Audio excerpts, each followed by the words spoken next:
Alright, I'm back with part 4 of Kathleen Zellner's newest motion on behalf of Stephen Avery. This one is going to be about Bobby Dassey's opportunity to commit the murder of Teresa Halbach.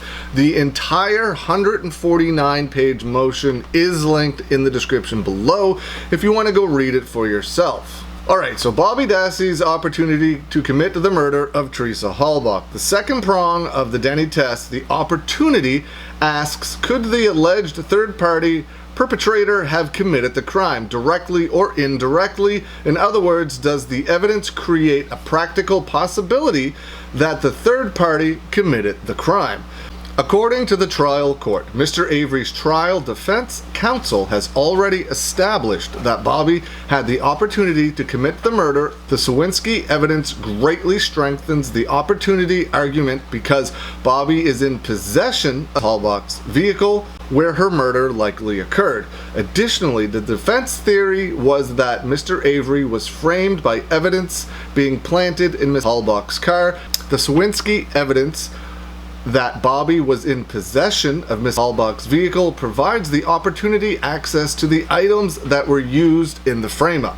Bobby had access to Stephen Avery's blood. Mr. Avery told law enforcement in a recorded interview that his finger, which had been cut open prior to October 31st, 2005, re-bled on November 3rd, 2005, and dripped blood in his bathroom sink and on the bathroom floor. In Mr. Avery's trial, the owner of Mr. Avery's trailer testified that he observed that the cut on Mr. Avery's finger was present prior to October 31st, 2005. Mr. Avery consistently expressed his belief to his attorneys and media that his blood found in Ms. Halbach's vehicle was planted and it came from the bathroom sink. Mr. Avery's claim that he bled into his bathroom sink and on the floor was corroborated by the fact that law enforcement found some of his blood around his bathroom sink and on the bathroom floor. In the early evening of November 3rd, 2005, Sergeant Andrew Colburn came to the Avery salvage yard and spoke to Mr. Avery.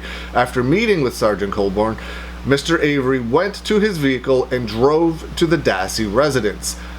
Barb, Blaine, and Bobby were all home at the time. Mr. Avery provided an affidavit on June 29, 2018. He stated the following in his affidavit regarding the events of the evening of November 3, 2005. I stopped at my sister's property and broke open a cut on the outside of the middle finger of my right hand as I was attempting to unhitch her trailer for her. I went to Barb's door to see if any of her sons wanted to go to Maynard's with me.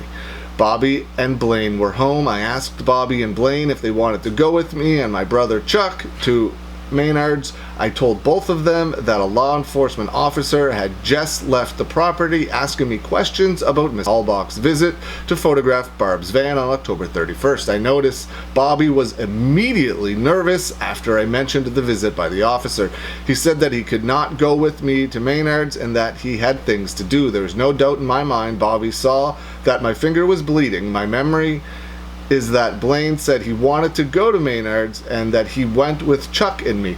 Prior to leaving for the store, I returned to my trailer to put tape on my bleeding finger. A large amount of blood dripped on the rim of the sink and the floor of the bathroom. I did not wash away or wipe up because Chuck was waiting for me to go to the store and Manitowoc with him. While we were leaving the Avery property, driving a flatbed to the store in Manitowoc, I saw taillights in front of my trailer. The taillights were further apart and higher off the ground than sedan lights. I told my brother, who was driving, about the taillights. We turned around and drove to my trailer, but the vehicle was gone. On November 4th, I woke up at 6 a.m., went into the bathroom to take a shower. I saw that most of the blood on my sink, which I had not cleaned up the previous night, was gone. It seemed to me that the blood had been cleaned up. After reviewing more documents and thinking about what happened on November 3rd, I do not believe that law enforcement broke into my trailer and took blood from my sink and planted it. According to Mr. Avery, he left his door unlocked when he went to the store. However, the Dassey residents also had a key to his place. Mr. Averys told law enforcement and trial defense counsel that he was leaving his property around 7 p.m. on November 3rd and exiting on the Highway 147. He observed taillights of a vehicle close to his trailer. Mr. Averys also told trial defense counsel that he noticed that his blood had been removed from the sink when he entered his bathroom in the early morning on November 4th, 2005. Now she talks about Bobby Dassey's direct link to the murder of Teresa Halbach. The third and final prong of the Denny test asks whether there is evidence that the alleged third-party perpetrator actually committed the crime directly or indirectly. The Sawinski evidence demonstrates that Bobby could have committed the murder because he is in possession of Halbach's vehicle where the murder likely occurred. The vehicle is a key piece of the evidence in the crime. The new evidence that Ms. Halbach's vehicle was returned to the Averys salvage yard from a different location is corroborated by the fact that a witness saw a vehicle similar to Halbach's leave the property on October 31st. In Mr. Averys' trial, a propane driver testified that he saw a green mid-sized SUV leaving the Averys salvage yard driving towards Highway 147 between 3:30 and 4 p.m. on October 31st. He informed law enforcement about this when he stopped at a roadblock a few days later and had heard the news of Ms. Halbach being missing. Further, it is corroborated by Bobby's brother Blaine's account on June 25, 2018. Bobby's brother Blaine provided Mr. Averys' current post-conviction counsel with an affidavit testifying that on October 31, 2005, when the school bus driver brought Brendan and me home, as we traveled west on 147, I saw Bobby on 147 in a bluish or greenish vehicle heading towards Mashot. Bobby was not driving his black Blazer. Bobby was not home the rest of the evening while I was home. Bobby's trial testimony contradicts Blaine's affidavit because Bobby testified that he was home at 5 p.m. Bobby was with Michael when Ms. Halbach's vehicle was discovered on November 5, 2005. Current post-conviction counsel's investigator met with and interviewed Michael about whether he was the individual with Bobby pushing the RAV4 onto the salvage yard. The interview was conducted because Michael fit the height, weight, and beard description provided by Mr. Sawinski of the individual helping Bobby push the car. When Michael asked if he was the individual who helped Bobby push the vehicle on the Avery property on November 5, 2005, Michael responded with that he could not remember if he was the individual. Could not remember if he was the individual. Further evidence of Bobby's dishonesty: Bobby never reported to law enforcement the alleged statement that Mr. Averys said to Bobby and Michael about whether they wanted to help him get rid of a body. This was a major issue at trial. Trial defense counsel moved for a mistrial, pointing out that they had never been appraised of Bobby's new claim.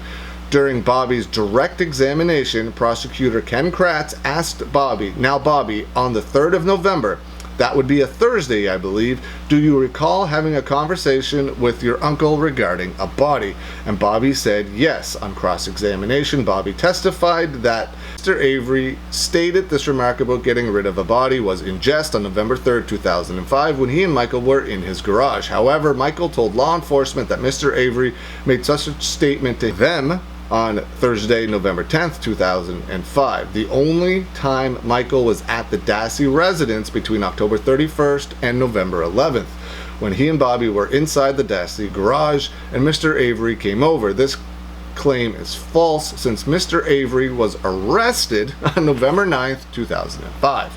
Remarkably, Michael stated to law enforcement that he learned about the missing girl on Tuesday, November 1st, 2005, when Ms. Halbach had not yet been reported missing. Further, the record reveals that Michael and Bobby were either suspiciously calling each other repeatedly or with each other at relevant times after Halbach's murder. Bobby's phone records reflect on October 31st, 2005, there were 7 phone calls between Bobby and Michael, occurring between the following times in the morning and evening: 6:12 a.m., 6:36 a.m., 6:56 p.m., 3:57 p.m., 4:53 p.m., 5:10 p.m., 6:01 p.m. Bobby's phone records reveal that Bobby called Michael a total of 66 times from October 4th, 2005 to November 9th, 2005. The Sawinski evidence is newly discovered and directly links Bobby to Halbach's murder because, as previously stated, Halbach's RAV4 was a key piece of evidence in the murder. Mr. Sawinski's evidence proves that for the first time, the missing direct connection to Bobby as a third-party suspect. Where I'm going to end part 4.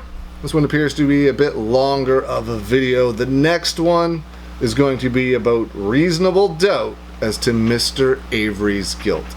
Kathleen Zellner is providing a ton of new evidence and new information into this motion.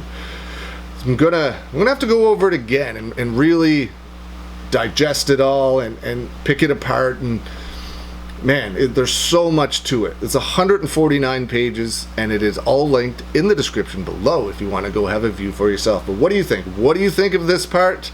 Let me know. Leave some comments below, and I will be back soon with reasonable doubt as to Steven Averys' guilt.